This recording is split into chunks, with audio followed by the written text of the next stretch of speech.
T.J. Dillashaw EPO Bust. T.J. Dillashaw is an American mixed martial artist (MMA) who competes in the Ultimate Fighting Championship (UFC).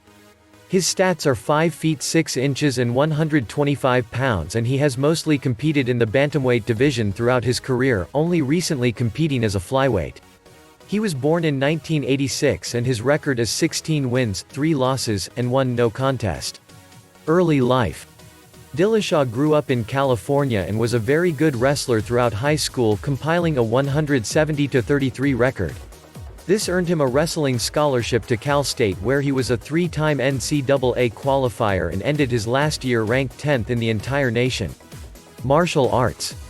During his time in college, his coach was Mark Munoz, a UFC veteran himself, so this inspired him to join Team Alpha Male in Sacramento, California.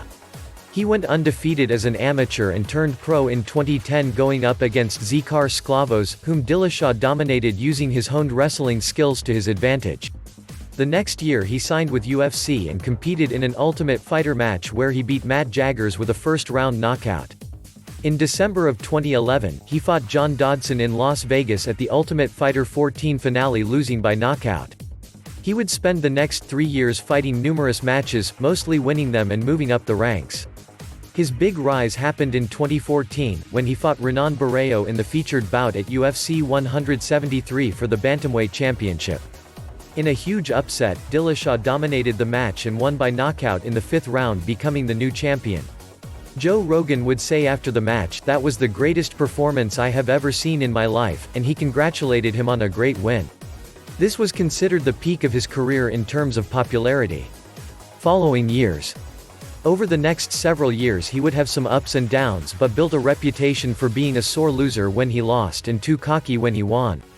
Another problem is he has stepped on a lot of toes by having a bad parting with a popular camp, Team Alpha Male, ran by a popular fighter, which rubbed a lot of people wrong.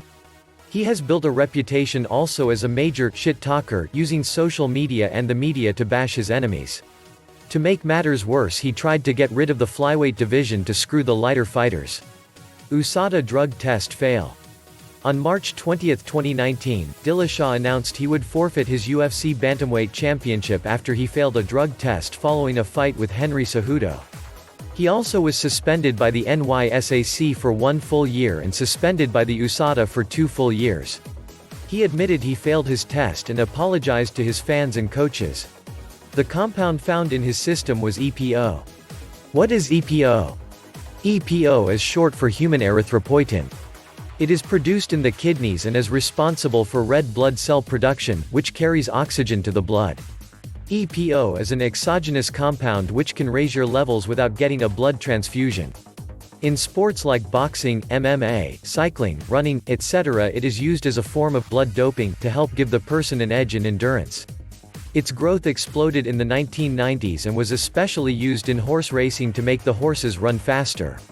The bad news for athletes is that it is easily detected in a urine test, so athletes have been busted for using it over and over again. Reaction. T.J. Dillashaw was already known as a villain in the industry, and even though he flat out admitted his cheating and accepted a full 2-year ban, it has still enraged his haters even more and has shut up his few supporters. Joe Rogan, who years ago congratulated him and called his performance masterful, now has said his entire legacy is tainted. He said on the JREMMA podcast, "To me, it's a shame because I'm a TJ fan. I think he's a phenomenal fighter and I'm a big fan of watching him perform.